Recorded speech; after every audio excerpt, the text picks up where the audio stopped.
Iran has declared the Strait of Hormuz closed after striking a commercial vessel it accused of violating its rules, throwing one of the world's most critical shipping routes into chaos. Tehran warned that any attempt to challenge its actions would trigger a severe response, raising fears of a direct showdown with the United States. Washington hit back fast. US forces launched fresh strikes on Iranian targets after the attack on the Cyprus-flagged container ship MV GFS Galaxy. According to CENTCOM, the vessel suffered major engine room damage and a crew member is missing. The latest exchange marks another collapse of diplomacy and a return to open confrontation between two longtime enemies. At 7:15 p.m. ET today, U.S. Central Command forces began launching the third round of strikes this week against Iran after Islamic Revolutionary Guard Corps forces blatantly attacked MV GFS Galaxy, a Cyprus-flagged container ship transiting the Strait of Hormuz. A civilian crew member is missing and the vessel is unable to continue the journey due to an onboard fire and significant engine room damage.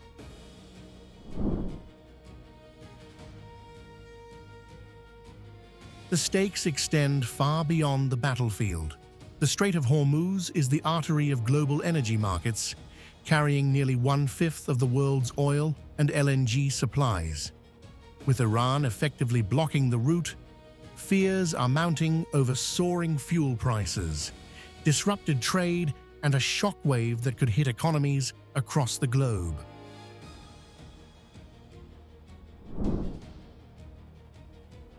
As missiles fly, the rhetoric is becoming even more explosive. Iran's supreme leader, Mojtaba Khamenei, vowed revenge, declaring that Tehran's enemies will face retribution. Donald Trump responded with a chilling warning, saying 1,000 missiles are locked and loaded and ready to strike if Iran acts against him. The message from both sides is unmistakable. Neither is backing down.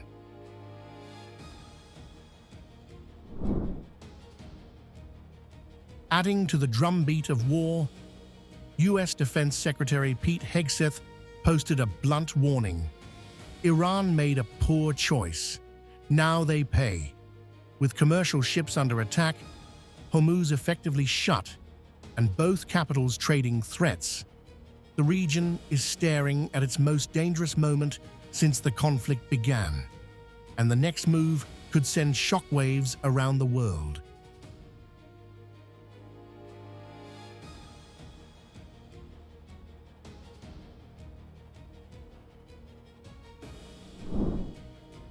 Speaking at a UN media stakeout following a Security Council meeting, Iran's representative rejected allegations regarding Tehran's nuclear activities, insisting that Iran's program remains peaceful and under extensive IAEA monitoring.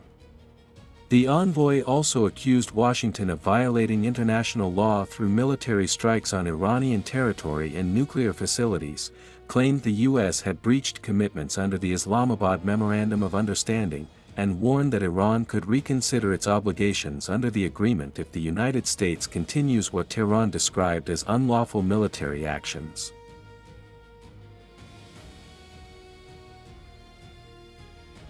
The United States and the Israeli regime bear a full responsibility for the consequences of this unlawful act and must be held fully accountable. The United States has once again violated its obligation by launching and continuing large-scale military attacks against Iran's sovereignty and territorial integrity, including attacks on installations in the southern cities of Iran and several Iranian islands in the Persian Gulf on 7th and 8th of July. These renewed attacks constitute another flagrant violation of Article 2 of the Charter and material breach of the Paragraph 1 of the Islamabad Memorandum of Understanding, under which the United States expressly committed to cease all military actions against Iran and to refrain from the threat or use of force. The United States bears full international responsibility for all legal and political consequences arising from its unlawful action.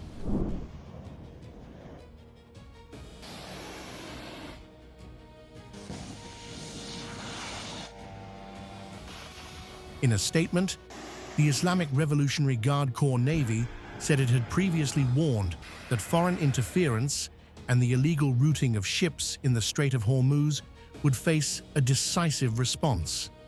According to the IRGC, several vessels, allegedly encouraged by foreign actors, ignored warnings and attempted to leave approved navigation channels.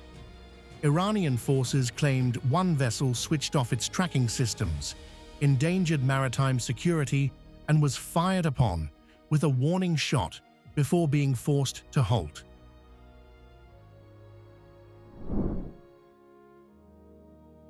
The IRGC further accused what it called the criminal American regime of attempting to pressure the Omani government and create tensions in the southern Strait of Hormuz through vessels operating along an illegal route. The force said its naval units responded decisively. In a separate statement, the IRGC claimed the Command and Control Center and MQ-9 drone hangars at Jordan's Prince Hassan Air Base were destroyed. In addition to hitting and disabling the second violating vessel in the Strait of Hormuz, the strategic U.S. airbase in Al Udeid, Qatar, was targeted in the second phase of the retaliatory operation, and the Fighter Maintenance and Repair Center, as well as the Command and Control Center of the base, were destroyed.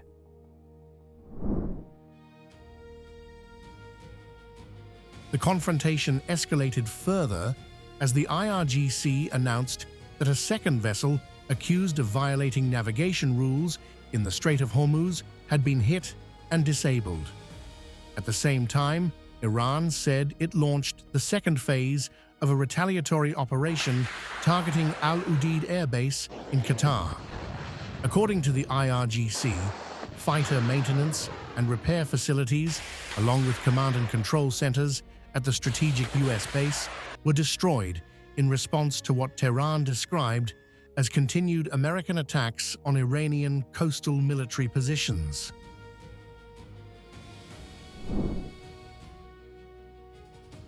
In what it called the third phase of its response, the IRGC's aerospace force claimed it destroyed logistical support centers for ships and aircraft carrier refueling platforms used by the U.S. Navy at the port of Duqm in Oman.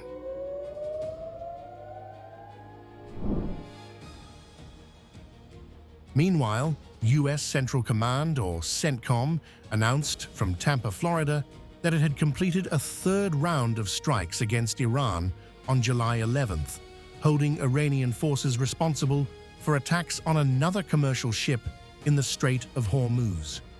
CENTCOM said U.S. forces struck approximately 140 Iranian military targets using fighter aircraft, drones, and naval vessels. The targets included missile and drone sites, naval capabilities, ammunition depots, communications networks, and coastal surveillance facilities.